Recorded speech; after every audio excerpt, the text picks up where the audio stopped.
Oke guys, sekarang berarti kita sudah bisa berbicara mengenai korelasi. Di korelasi ini juga nanti kita akan memberikan skor untuk poin 3 dan 4 ya guys. Poin 3 dan 4 berarti ada di correlation dan immediate impact ketika kita melakukan diskoneksi rig ke mining pool. Karena itu juga diartikan kita mencoba menjawab pertanyaan riset.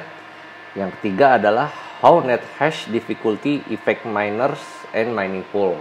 Yang ini ya. How net hash difficulty affect miner and mining pool? Is there any correlation between those variable? Variable yang ada 3 ini. Ada satu lagi sebetulnya. Dan pertanyaan nomor 4 adalah is there any immediate impact tadi ya, sesuai dengan yang ada pada form Excel penilaian. Lagi dan lagi guys, saya tetap masih penasaran sebetulnya bagaimana hubungan antara miners reward 24 yang diberikan oleh mining pool dengan miner current hash rate yang berasal dari rig kita guys. Iya sih, saya tahu kalau reward pasti diberikan oleh pool karena hash rate yang dimiliki oleh suatu rig. Tanpa adanya hash rate ya nggak akan ada rewards ya guys. Ya saya tahu juga kalau difficulty dari network, kemudian ada developer fee, transaction fee, block time, pool luck, dan hal-hal lainnya pasti akan mempengaruhi rewards kita guys. Variabel-variabel tadi juga yang menyebabkan walaupun hash rate dari kita katakanlah konstan di suatu interval waktu, ya karena memang kita nggak ada upgrade spek juga mungkin ya. Tetapi dari sisi pool itu akan memberikan suatu dampak yang menyebabkan turun dan naiknya rewards kita guys. Korelasi yang terlalu kuat antara miners reward dan hash rate menurut saya juga bukan suatu pertanda bagus. Selain karena akan sangat sensitif rewards kita berubah jikalau rig kita tiba-tiba down ya, karena kita sedang melakukan maintenance atau putus koneksi internet atau mungkin hal-hal lainnya, dan juga bisa akan stagnan ya karena itu tadi kan kita nggak setiap saat juga kita berkemampuan untuk upgrade spek rig yang menyebabkan hash rate kita meningkat ya guys, ataupun malah mungkin menurun kalau kita jual VGA-nya. Di sini mungkin kita akan mencari tingkatan dari korelasi medium low guys. Terlalu rendah nilai korelasi juga mungkin bukan pertanda bagus. Bisa jadi membuat grafik miners reward 24 akan sangat choppy guys, akan sangat tinggi naik dan turunnya. Korelasi yang kita cari memang tidak mesti linear ya. Malah mungkin kita mencari yang tetap linear tapi ada sedikit non-linearity di dalamnya. Loh kenapa begitu? Tetap kita mencari yang linear guys, karena sudah seharusnya ketika hash rate naik harus diikuti juga dengan rewards yang meningkat. Lucunya pasti memang kita berharap nih ketika hash rate turun ya pendapatan jangan turun dong gitu kan. Tapi ya nggak bisa begitu juga lah ya. Meskipun demikian setidaknya ketika hash rate kita sedang turun karena hal-hal yang memang tidak kita inginkan, seperti tadi itu guys, mati listrik, koneksi putus, atau mungkin jaringan lagi lemot, atau hanya sekedar ingin mengistirahatkan rig. Ya jangan langsung drop lah kalau hal-hal itu terjadi gitu kan yang kita harapkan. Memang menjadi hal yang mustahil untuk kita berharap rewards kita selalu dalam kondisi yang baik guys. Seperti yang saya dulu harapkan nih, dengan hash rate hanya sekitar 300 mHz, katakanlah 300 mHz ya, pada salah satu rig antara periode Januari 2021 kemarin lah, sampai akhir April atau awal Mei kemarin itu saya lupa guys. Di situ reward saya selalu berada di atas 0,01 setiap harinya guys, 0,01 sekian lah. Karena hal tersebut berjalan beberapa bulan ya, itulah yang membuat saya akhirnya berasumsi speed 300 mHz akan selalu menghasilkan reward 0,01 sekian gitu guys. Wis nggak taunya guys, pokoknya lol bener deh. Di Mei sampai sekarang ini drop abis ya nggak? Awal-awal mungkin dropnya sekitar 30-40% waktu itu guys. Dan bukan saya aja mengalami, rupanya banyak juga para miners-miners yang mungkin juga seorang YouTuber itu berkeluh kesah kan di kontennya mereka itu. Dari 0,01 sekian reward per hari, pernah waktu itu nyentuh saya di 0,0065 guys. Kan lumayan banget ya ngedropnya dari 0,01 sampai 0,006 gitu loh. Ya mungkin kalau di persentase sekitar segitu ya, 30-40%. Gimana nanti pas EIP 1559 udah implement guys? Aduh, bisa makin kacau deh. Tapi ya kita nggak tahu juga lah ya. Di sini memang agak unik kalau kita perhatikan guys. Pada periode itu secara coin rewards mungkin turun ya. Coin rewards dalam artian koin yang kita tambang mungkin turun. Tapi karena nilai tukar waktu itu sedang tinggi-tingginya menyebabkan pendapatan kita meningkat dari sisi nilai fiat guys. Tapi kalau dari sisi koin itu menurun sebetulnya. Pada periode itu juga rata-rata gas price dari ETH kalau saya perhatikan di sini ya. Saya perhatikan di Etherscan. Terscan gas price chart, Ethereum gas price chart. Nah di sini. Nah ini coba saya ambil di sini. Itu sedang mengalami peningkatan guys di periode waktu kemarin ya, periode waktu kita lagi satu bulan doang kayaknya, satu bulan kita benar-benar meningkat tajam itu. Nah ini kalau kalian perhatikan, ini kan periode sekarang ini nih guys, Juni Juli ya, itu kan rendah ya. Kalau kalian perhatikan di sini tuh selama dari Desember, malah mungkin bukan dari Desember, dari Juli ini sebetulnya tuh ada di kisaran max average-nya ada di 33, sedangkan sekarang average-nya ada di 22 gue guys. Berarti kan ada penurunan dari sisi gas price. Kalau penurunan dari sisi gas price berarti transaction fee yang kita terima juga pasti akan menurun guys.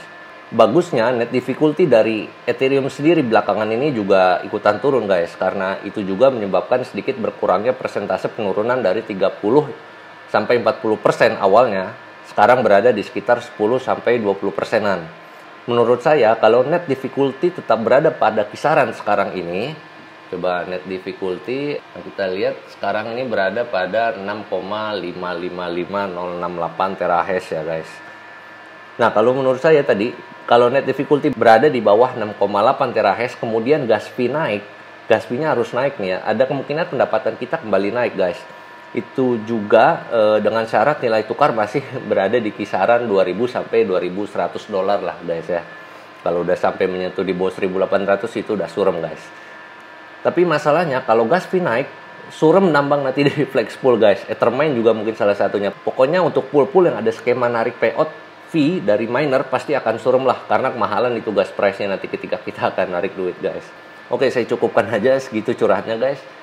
Sekarang kita langsung aja tes korelasinya ya guys. Kita akan cek terlebih dahulu antara miners reward 24 dan miner current hash rate guys. Miners reward 24 dan miner current hash rate di sini ya. Di sini saya harus melakukan standarisasi dulu antara kedua variabel tersebut, karena memang satuan unit dari keduanya berbeda guys. Di mana rewards memiliki satuan unit koin dan hash rate adalah MHS untuk ETH ini ya. Jadi di sini harus saya lakukan standarisasi dengan standar scalar function dari scikit-learn. Kemudian ketika saya eksekusi sudah, hasilnya seperti ini guys, kurang lebih. Di sini saya tes untuk linear relationship dengan Pearson correlation, juga sekalian kita lihat monotonic relationship-nya menggunakan Spearman correlation ya guys. Nah untuk Spearman nilai korelasinya adalah 0,059712 ya, ini untuk Spearman correlation. Kemudian untuk Pearsonnya berada pada rentang 0,35 guys. Walaupun nilai Spearman cukup rendah, akan tetapi masih ya sedikit jauh dari 0 lah, bisa dikatakan 0,05 itu ya. Karena itu menurut saya ada sedikit unsur monotonic relation di sini guys. Skor Pearsonnya juga seperti yang kita harapkan sih, berada pada medium to low. Kemudian kita tes antara miners reward 24 dan difficulty guys. Ini kita tes miners reward dan difficulty. Saya juga lakukan standarisasi di sini menggunakan standar scalar, karena miners reward 24 kan tadi satuannya koin dan difficulty itu satuannya sama seperti hash rate ya guys, terahash. Sini juga saya lakukan tes dengan Pearson untuk melihat linear relationship-nya, juga saya tes dengan Spearman untuk melihat monotonic relationship-nya. Kurang lebih hasilnya seperti ini guys. Nah untuk Spearman-nya dan minus reward 24 skornya sama-sama minus nih, minus 0,49, dan untuk Pearson-nya minus 0,04. Memang rentang untuk korelasi ya, itu antara 0 sampai min 100 atau 0 sampai plus 100. Kalau plus berarti korelasinya positif, kalau negatif berarti korelasinya negatif juga guys. Di sini menarik sebetulnya, karena antara Spearman dan Pearson sama-sama negatif ya guys, dan sama-sama berada di range medium to low. Nilai keduanya pun tidak terpaut jauh guys, sedikit lebih besar Pearson memang. Karena negatif berarti ketika satu naik, yang lain berarti akan turun guys. Sesuai memang, ketika difficulty naik, maka sepatutnya rewards juga akan turun ya. Hal yang perlu dicatat di sini adalah, walau nilai negatif pada Spearman, akan tetapi masuk ke dalam range negatif medium guys. Karena itu pasti ada unsur monotonic relation yang jelas di sini nih. Menurut saya ini bagus, sesuai dengan catatan di atas yang ini guys.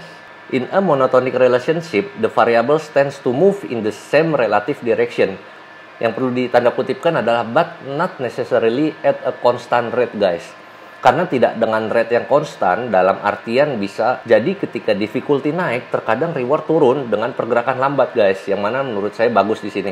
Tapi terkadang juga bisa turun dengan cepat. Nah, ketika turun dengan cepat itu sebetulnya yang tidak kita harapkan ya. Dan berlaku sebaliknya ketika difficulty turun guys. Terkadang reward naik dengan pergerakan yang cepat, yang mana bagus di sini ya.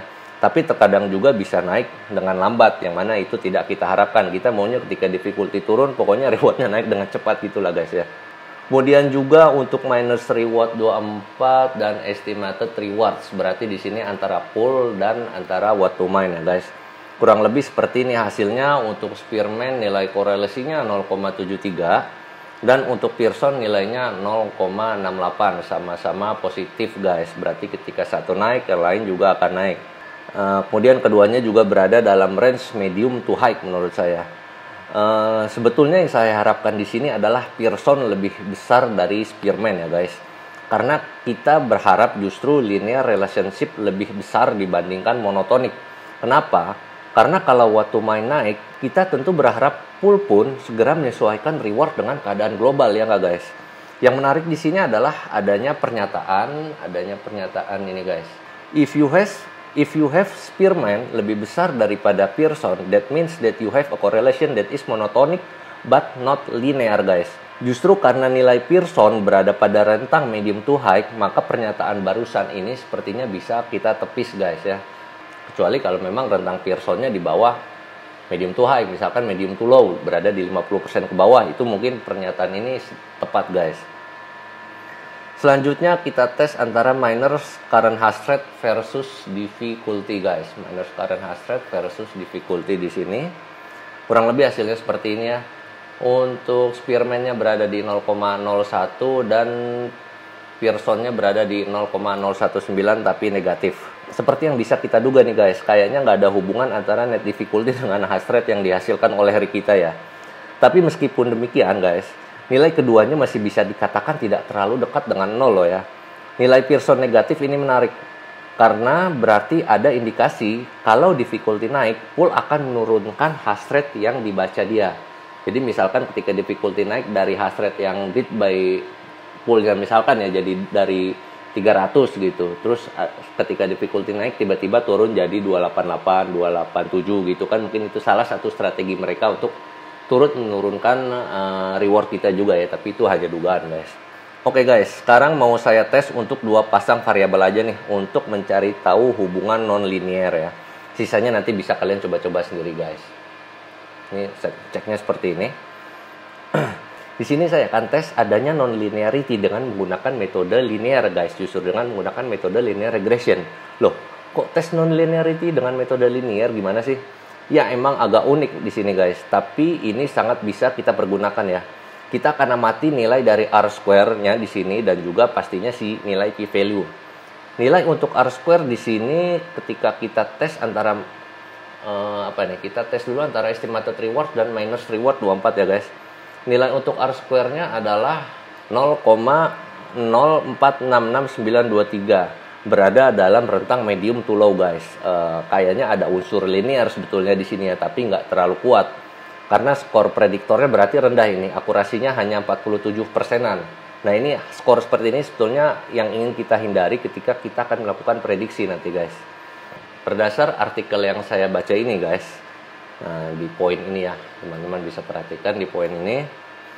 Poin pertama adalah low R-square and low p-value. Terus ada kondisi kedua adalah low R-square dan high p-value. Kondisi ketiga adalah high R-square dan low p-value. Dan kondisi keempat adalah high R-square and p-value. Setiap poin-poin di atas ini, setiap poin-poin ini memiliki interpretasinya masing-masing di sini guys. Ya. Berarti tadi nilai 0,46 R-square model kita itu kan explain 46% variasi yang terdapat pada data ya guys. The greater the R-square, the better the model guys. Mengenai poin interpretasi barusan, sepertinya agak sulit nih guys. Karena menurut saya 46% itu tidak terlalu rendah. Berarti mungkin kita taruh lah ya antara hasil interpretasi poin 1 dan 3 nih. Poin 1 ini dan poin 3. Di mana poin 1 menyatakan means that your model doesn't explain much of variation of the data, but it is significant. Better than not having a model. Dan poin ketiga ini sepertinya diinginkan oleh artikel di sini guys. Means your model explains a lot of variation within the data in is significant. Best skenario-nya seperti ini. Tapi tetap saja semuanya nanti akan diartikan berbeda mungkin setiap data dan setiap pengamatan yang kita lakukan guys. Low p-value lebih kecil dari 0,05 indicates that you can reject the null hypothesis guys. Dalam arti kata, predictor that has low p-value is likely to be a meaningful addition to your model because changes in the predictor's value are related to changes in the response variable. Untuk mempermudah arti signifikan di sini guys, saya akan katakan saja ya. Karena nilai p-value yang sangat rendah, ini kan kita di sini memiliki nilai mana ya tadi. Nah ini nilai p-value-nya rendah ya guys. E-nya sampai min 126, berarti ada 0,0 sampai 126 di belakang, baru 3,549 ini. Mungkin nilai sekian ini sudah bisa dikatakan 0 guys, karena sangat kecil sekali. Nah, karena itu akan saya katakan aja, karena nilai p-value-nya yang sangat rendah, dan memang umumnya kita ingin menolak H0 guys. Di sini berarti kita berhasil menolak H0 ya guys. Karena itu ada unsur non-linearity pada minus reward 24 dan estimated rewards 24 guys. Ini sebetulnya agak bertentangan sih dengan hasil correlation di atas ya. Hasil correlation di atas berarti kan untuk estimated rewards 24 dan minus reward 24 di sini nih. Ya. Korelasinya sebenarnya sama-sama positif guys ya. Dimana sama-sama berada pada level medium to high dari nilai Spearman dan Pearsonnya. Tapi kita harus ingat di sini, nilai rewards yang dihasilkan oleh mining pool jelas akan sangat berbeda dengan yang dihasilkan oleh Watuman loh guys. Prosesnya juga berbeda. Kalau mining pool ya berlaku dengan kebijakan pool, cara generate rewardnya guys akan ada perhitungan yang sedikit lebih ribet dari sisi pool lah dalam menghasilkan reward. Nah, sedangkan kalau dari nilai what to mine itu kan simply gabungan dari mining pool. Karena itu pasti akan meniadakan unsur paling nggak seperti PPLNS, PPS dan lain-lainnya, itu what to mine nggak akan peduli. Lanjut, utamanya kita akan tes untuk minus reward 24 dan miner current hash rate guys. Miner rewards 24 dan miner current hash rate ini ya. Oke, untuk kedua ini nilai R square-nya adalah, ini sudah saya tes, nilai R square-nya adalah 0,128820, berarti akan mengexplain 12% variation dari data ya guys. Di sini sebenarnya sudah bisa kategorikan low lah ya, di bawah 15%. Dan nilai p-value-nya juga sangat rendah di sini. 0,0 sampai 29 baru 47, rendah lah. Berarti sekali lagi kita berhasil untuk menolak H0 guys. Terdapat unsur non-linearity di sini. Tapi di sini saya akan lebih mencari di mana R square-nya itu sebetulnya di bawah 5% nih antara miner current hash rate dan miner rewards ya. Kemudian akan saya uji juga antara estimated rewards 24 dan miners current hash rate. Kalau yang tadi kan miners reward 24 dan miners current hash rate ya. Kalau estimated reward berarti kan dari what to mine, sedangkan miner rewards itu dari pool ya. Ini saya uji juga karena memang ada beberapa mining pool yang tidak menyediakan API untuk miners reward 24 guys. Jadi biar kita ada beberapa perbandingan ya yang bisa kita jadikan satuan unit gitu. Ya, kalau dibandingkan dengan hasil what to mine ini, miner current hash rate versus estimated reward, R square-nya cukup rendah sih ya. 0,001634, jauh lebih rendah dari yang antara pool tadi ya. Oke, sepertinya udah cukup nih guys untuk kita tarik kesimpulan agar dapat memberikan nilai yang tersisa tadi guys. Kesimpulannya mungkin seperti ini. Nilai miners reward 24 dan estimated rewards 24 dari tes non-linearity, berarti ini kan miners reward 24 dan estimated rewards ya, miners estimated reward dan estimated rewards 24. Sini berada di rentang medium to low nih guys, tes non-linearity-nya ya. Meskipun nilai dari correlation-nya baik Pearson dan Spearman berada di rentang medium to high guys. Ini saya simpulkan kalau pool akan tanggap terhadap perubahan reward global guys, tapi tidak terlalu bagus tanggapannya. Kemudian catatan kedua adalah untuk miner current hash rate versus miner rewards 24. Ini berarti ini dari tes korelasi sebetulnya ini memenuhi ekspektasi guys, di mana memiliki korelasi yang rendah ya. Namun patut dicatat di sini hanya Spearman yang memiliki korelasi di bawah 1% guys. Sedangkan untuk Pearson sampai 35%. Kita lihat lagi di atas ya. Miner current hash rate dan miner current hash rate dan miner rewards. Miner current hash rate mana? Miner current hash rate dan miners reward di sini ya. Spearman-nya 0,05, tapi Pearson-nya 0,35, berarti 35% ada relasi positif guys di Pearson. Ada linear relation sebesar 35% berarti ya. Karena itu ada kemungkinan waktu untuk mengistirahatkan rig memiliki timing yang lebih sedikit sebelum ia akan mempengaruhi reward kita guys. Oke, di sini saya akan buat rule aja sedikit guys, di mana waktu yang proporsional untuk mematikan rig kita itu di antara 20 sampai 35 menit ya.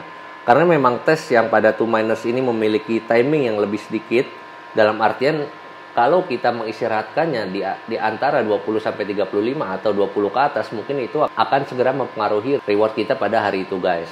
Berarti timingnya lebih sempit ya, harus di bawah 20 menit. Yang mana menurut saya sebetulnya itu bukan waktu proporsional yang cukup untuk kita mengistirahatkan rig. Karena itu untuk skor korelasi menurut saya bagus untuk 2Miners guys. Catatan ada pada miners reward dan estimated rewards 24 aja tadi. Untuk immediate impact sepertinya tidak ada, hanya patut diwaspadai untuk Pearson tadi guys ya, karena sampai 35% relasinya, karena itu mungkin menyebabkan memiliki timing yang lebih sempit untuk mengistirahatkan rig kita. Oleh karenanya sementara saya kasih nilai masing-masing 7 guys ya. Jadi kalau kita totalkan berarti kemudian dibagi dengan jumlahnya 1, 2, 3, 4, 5 dibagi 5 guys. Berarti skornya 6,9 dari sisi statistical appraisal untuk 2Miners guys.